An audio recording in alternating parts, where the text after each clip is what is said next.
expression, I think we need to think of like, and I was actually talking about this in class earlier today, but what are some of the theories we have related to free expression, right? And one of those is that safety valve. And that safety valve theory says, oh, we want them to talk to each other because as long as they're talking to each other, then they're not blowing stuff up or committing violent acts or doing whatever. That doesn't actually work out quite like we want it to, right? So like many of the theories we have related to free expression, but the idea is that if they express themselves, they're able to be, get out their anger and get out whatever. I would say, again, that doesn't necessarily work, particularly with groups that believe that they are entitled to controlling and dominating other people, right? But for other marginal or fringe ideologies, and we have to remember that even if we say that right now we think equity for all different kinds of groups and all different kinds of people is a mainstream belief, it was not. Very recently, it was not, right? We can say that many of our universities are taking up the mantle of diversity and inclusion, but that was not a mainstream idea. That was a very fringe idea for a long time. I'm in the South, and it's not that long ago that governors had the National Guard called on them to enforce diversity and inclusion. So this is the kind of thing we talk about when even those ideas that are good can start off as fringe ideologies, right? And even we say like the marketplace of ideas should protect, but that marketplace theory and the actual execution of marketplace is never applied to all groups in this country all the time. And so we really have to think about when we say we need reform, but what does that reform actually mean, and how is it actually going to be walked out or applied? And will it be applied equally across all different groups, all different communities, all different collectives of people? Now, we can say that we have unfortunately, several kinds of groups that are menace to us and can result in violence and have resulted in violence. At the same time, we have many more that want like a fair shake, that want to be able to live and thrive in these United States and elsewhere as well. So what do we do with, how do we make that balance? What are we going to say? And this comes down to, I think this, like many of us teach in our classes, what's the difference between expression and conduct? And when does expression make that leap to having no value, but actually being inciting and threatening and all those other things that receive absolutely no First Amendment protection? It's really important, but then also it's really important that we have the right people making that decision and making that distinction, because again, context matters and sometimes people don't get it. So I think it's a very complex thing, but we have to remember that First Amendment doesn't happen in a void, and law is very normative. Law is like in a perfect world, all these things would happen and be applied equally. We know that doesn't happen ever at all. So it's really important that we take our time with these things. We've had some recent reporting that despite Facebook having a lot of internal controls on hate speech and neo-Nazis, racists, that these groups continue to populate as Facebook groups. So are they able at scale to do what they say they can do? So, I think a huge platform like Facebook can work that out. And, I think any of your students who are interested in this area should check out the scholarship of Caitlin Carlson at Seattle University, who's done research in this area. They have over 70,000 employees, and then they also employ several thousand content moderators as temporary workers. They could, and we can have a conversation about the use of temp labor as well, right? And what they should be providing for people who have to look at all different kinds of menacing content. But they can and they could do a better job at policing their platform under their own guidelines. and also being more transparent about what they mean by hate speech and what kind of speech will get you kicked off or deplatformed or put in, I guess, Facebook jail, right? So you're not able to post or those kinds of things. They can do that if they wanted to. This is not Facebook in the dorm at Harvard. This is Facebook that owns a significant amount of property in Northern California and around the world. So we have to stop looking at some of these tech companies as these like small upstart places and start looking at them as kind of their quasi government almost selves. They're huge mega billion-dollar corporations that could take action if they really wanted to. Professor Stewart, you were chatting about January 6th and the attack on the U.S. Capitol, which seemed to be in part organized around social media channels and communication. Was that the ultimate test of the marketplace in terms of going right to the brink of disaster? You know, I think we're still figuring that out. I'm hoping that the congressional hearings maybe shed some light on that, because I think it would be incorrect to say the platforms had no involvement in the organizing of these rallies and the ultimate violent turn they took. I don't think that was by any means intentional, but I do think it's probably neglectful. I also think it's pretty easy to overstate how much role the platforms maybe had in that kind of organization, because you're still talking at the ground level about people talking, and they can do that via text messages, and they can do that via other kinds of networks that aren't major mainstream, social media networks. So I wish I had an easy answer. I remember January 6th happened. We started teaching classes a couple of weeks after that, and just being shaken. I'm trying to teach these principles that we kind of always held to be the norms of the First Amendment. And we'd go back to Brandenburg versus Ohio, where you've got, a loony KKK, nut out in the field talking to a couple dozen people, saying nothing that's going to cause any problems. And of course, it didn't cause any problems. And so the Supreme Court said, well, that guy's harmless, right? That's going to be protected speech. That's not creating a clear and present danger of imminent likely harm, right? And now we see that actually happening. And there's something different between, KKK loons standing out in a field in Ohio versus a bunch of people getting together on social networks and exchange and private networks and chat rooms and exchanging contact information and coordinating an assault on our Capitol. So there is a real difference there. And I don't think the First Amendment from the 1960s and that one status applies as nicely and neatly to the modern situations we would like to think that it does or that it should. I'm curious, I saw Q had his hand up a second ago because we're seeing this not just here, right? We're seeing this happening around the world right now as well. I'm curious what you had to say on that. Maybe, I think I might say a little bit about the basic theory on freedom of expression from a global perspective in comparison with American perspective. As we know, in the United States, still the marketplace of ideas is absolutely predominant as compared with discovery of truth. In the rest of the world, discovery of truth is more important factor when it comes to balancing of freedom of expression versus non-freedom of expression, social interest. So there's something now we have to think about. And also when it comes to social media's right of speech, I am talking about Facebook.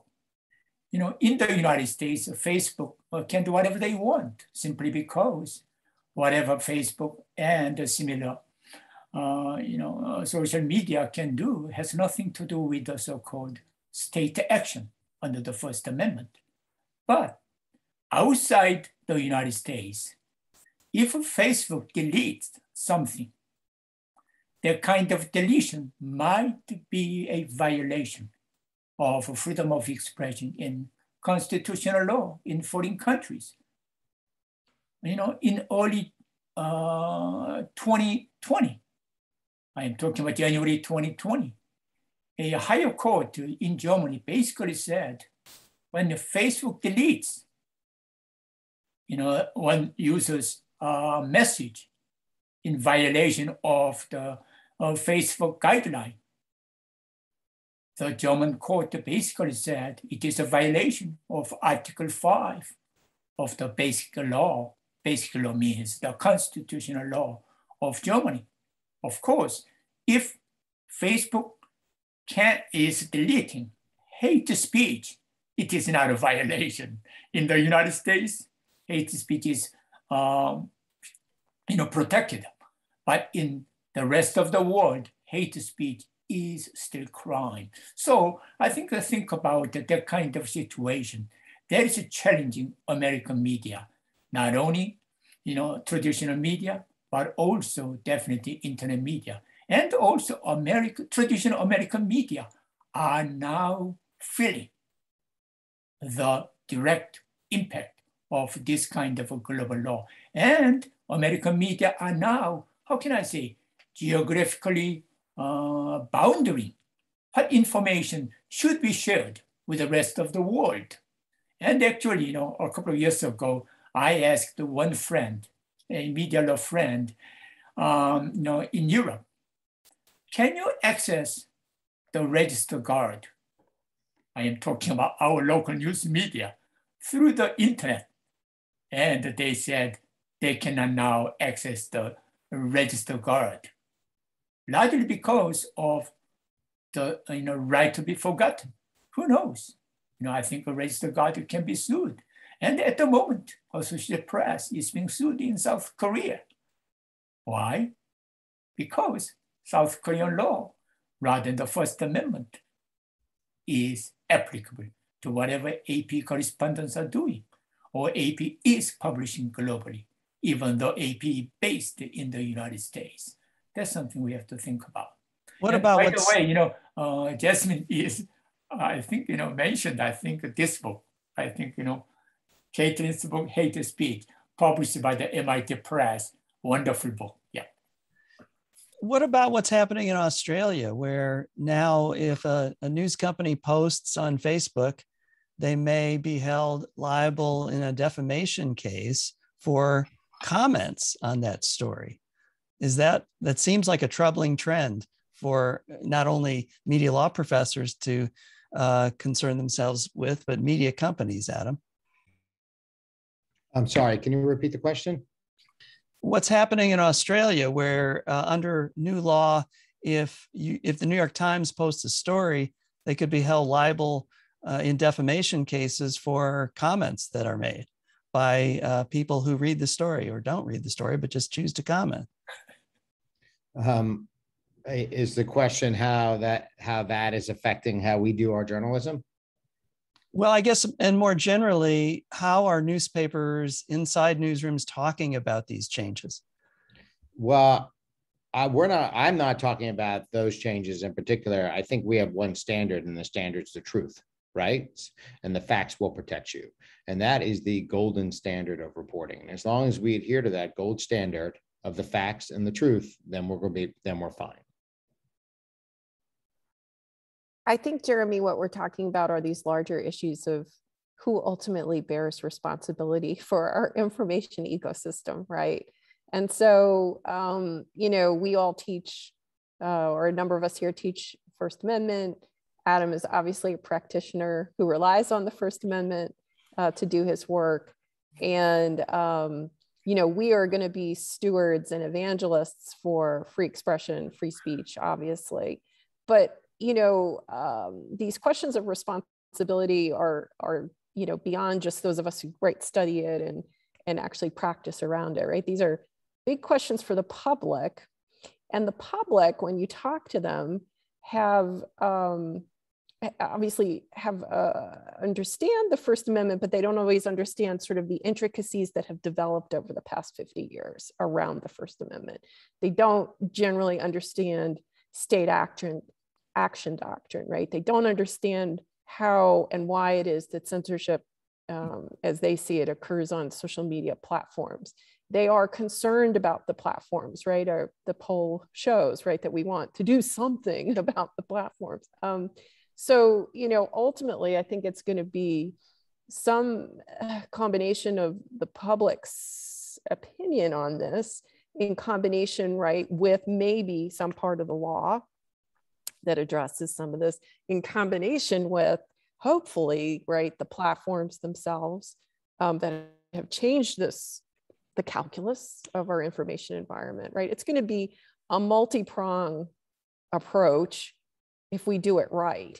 What is concerning, of course, is our inability at the moment, or our struggle at the moment, to actually be able to talk about these issues with each other in a way that's knowledgeable, that we know what the facts are on the ground, right? And in a way that we can understand the differences across, wide swaths of the population that have different ideas about what free expression should be.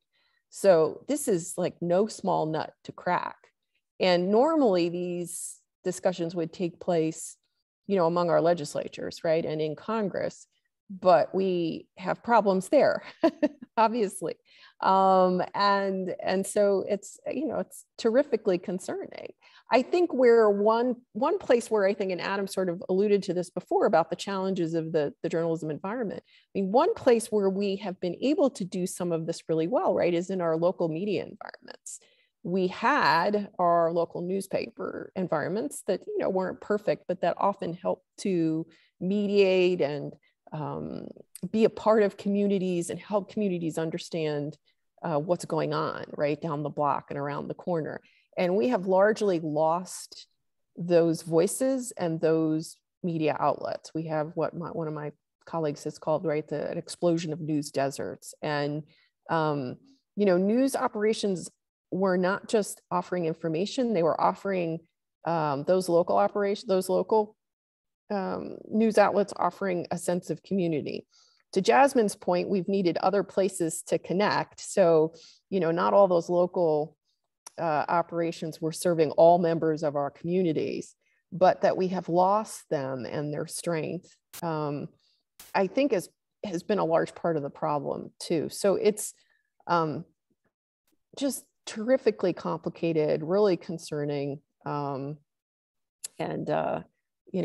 is going to take, I think, a lot more public conversation around this to come back to care about these issues.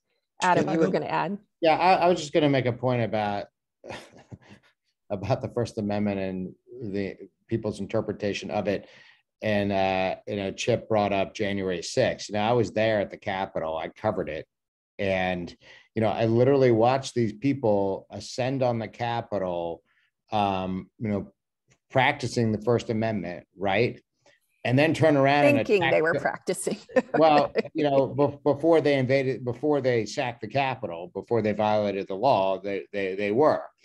And then I watched them attack journalists, literally assault journalists and destroy their equipment. And I was trying to reconcile those two things. It's very jarring to be able to say, well, I'm upholding the Constitution, because that was ultimately what a lot of them have said, protecting the Republic.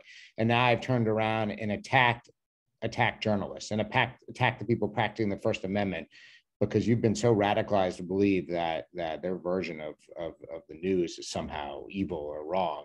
And it was a very jarring experience to watch on the ground. And if you think about it logically, it just makes no sense.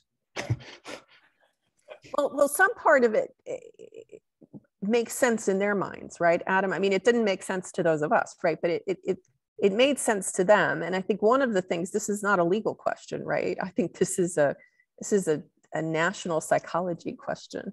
What is actually happening to the populace that they feel attached and are actively seeking out this kind of information? What has happened in American society to so concern these people, to so mobilize these people, right, to come together in the way Chip described, right, and online, to then attack the Capitol? Where have we, I mean, I don't want to justify what they did by any stretch, but where have we failed these people? Where have they been unable themselves to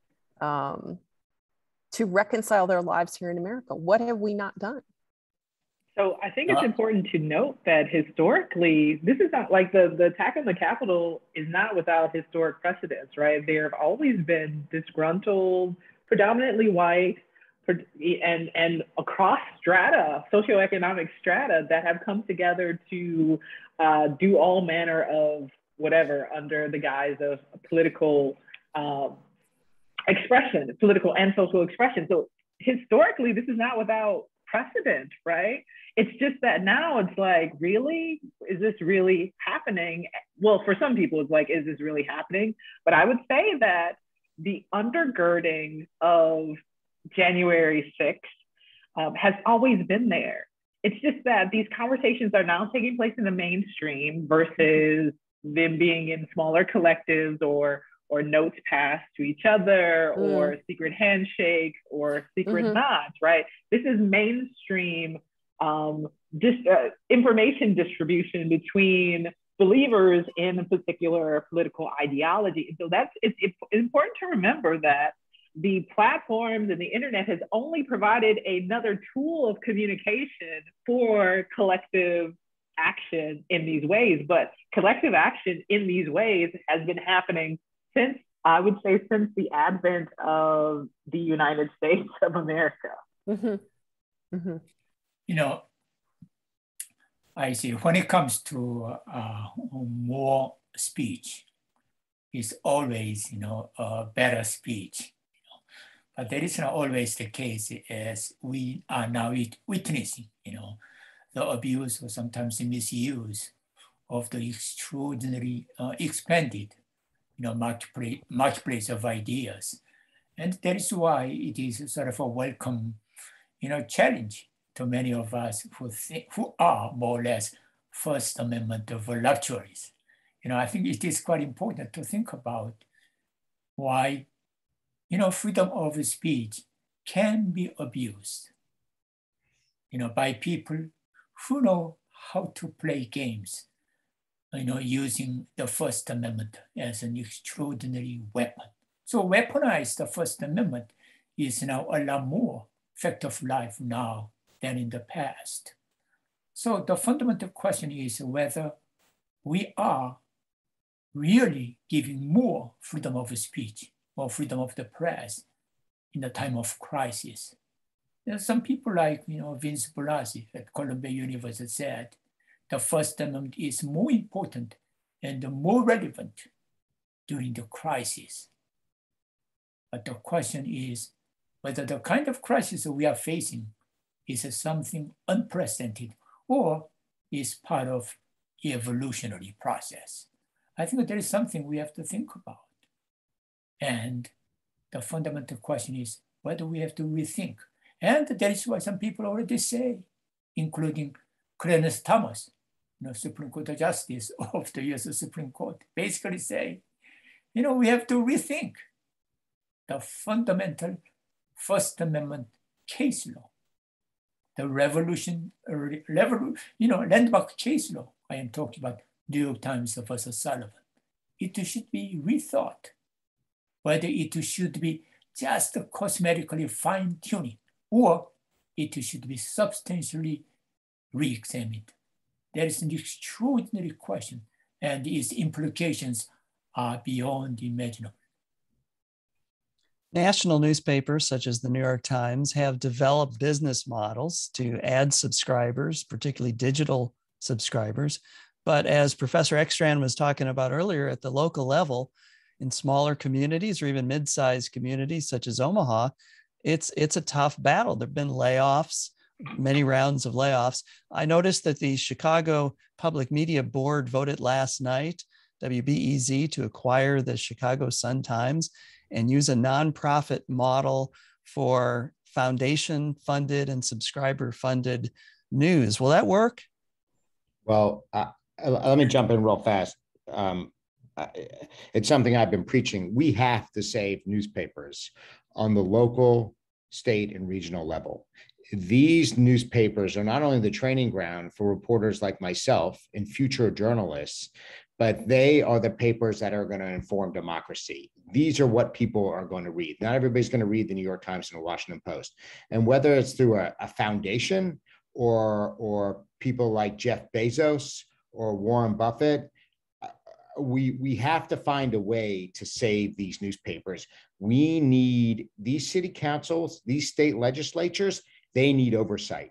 They need to be watched, right? We need to keep an eye on the taxpayers' money. And we collectively as a society have to find a way to save these papers, because what you're seeing is with the death of the newspapers, you're finding people going to social media.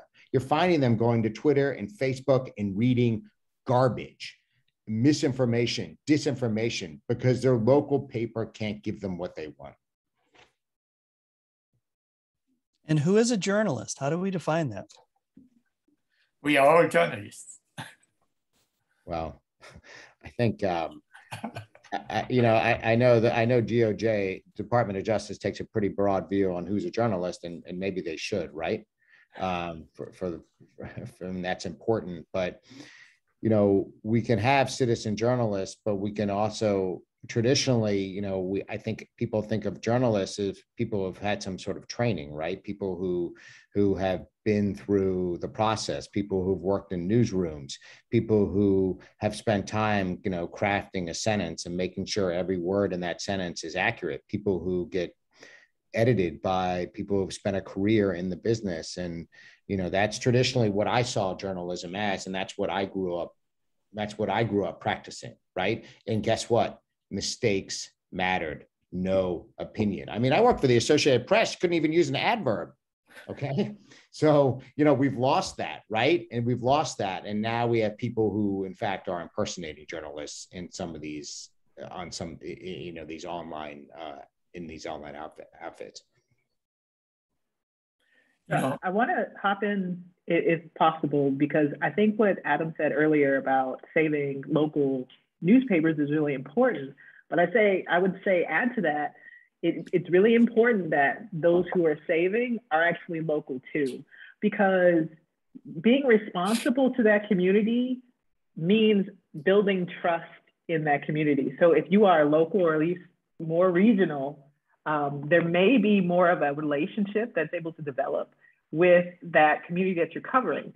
Now, I would say that's also for the news stations, right? We've seen what's happened with broadcast news stations coming under the care, let's say, of one single solitary network that has its own ideology that it promotes quite aggressively on broadcast stations. And so that's important too. But I think overall, the idea is that local news is important, and local trust in news, local trust in local news is important. Otherwise, people will go elsewhere. And I think that that's a really important point. I say back to the question from Jeremy, who are journalists? I think that is really a fundamental question. And even though in 1972, the Supreme Court said, I think the government is in a position to define who is a journalist. But, lawmakers are always defining things, and it means we can find some kind of a working definition of who is or who is not a journalist. And that is what we are talking about when it comes to journalism privilege, especially international law. And I think this is driving, a Supreme Court Justice, Gorsuch, in the 1960s, when the Supreme Court ruled in New York Times versus Sullivan. We know what New York Times is doing. But now the concept of journalism and the journalists are almost impossibly so overbroad.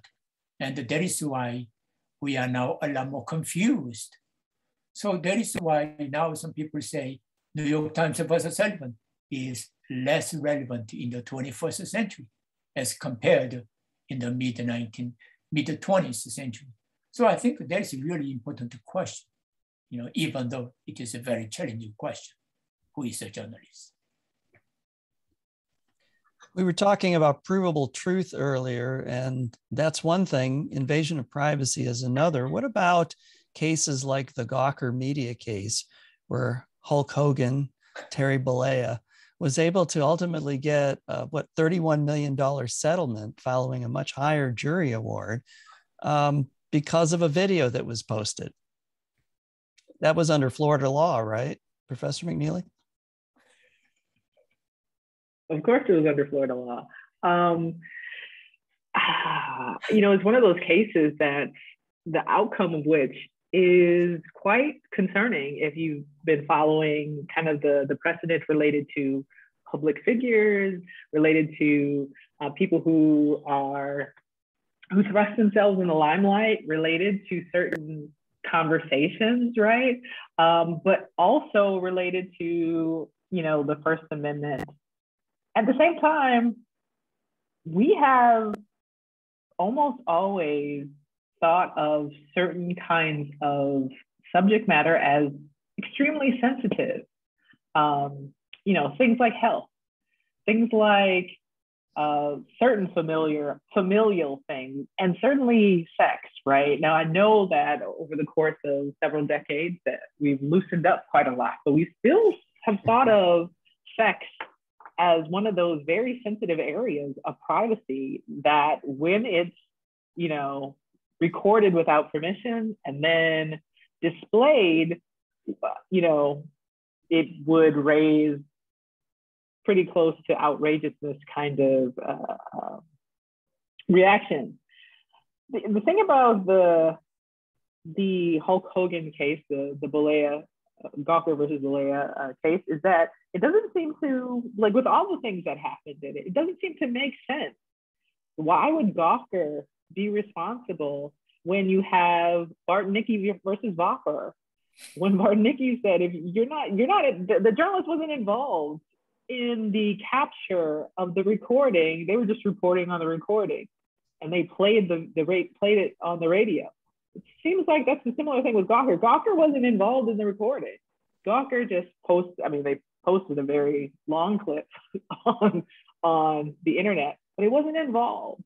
And so it seems to go against almost all precedent that we've seen related to wiretapping and privacy and the First Amendment. So it's a really strange case, and I wouldn't use it as, for those students out there, I wouldn't use it as kind of like the measuring stick at all for what can happen. But I will say it is a very strange outcome related to how traditionally we've thought of immunity kind of for news organizations who are not actively involved in the procurement of information, particularly when that information is truthful, right? And so it's a very strange outcome for a case. And it also raises the specter of an outside third party funding these lawsuits that are very expensive and time consuming. Yeah, so any of you law students taking your professional responsibility class, that's a very strange outcome in that respect too. You have a third party paying for the litigation against another party. Wait, can I make a point too, just about third parties? When we think of the New York Times, we know it's a publicly traded company, but we also knew it was owned by a family, right? You knew who had ownership in the paper.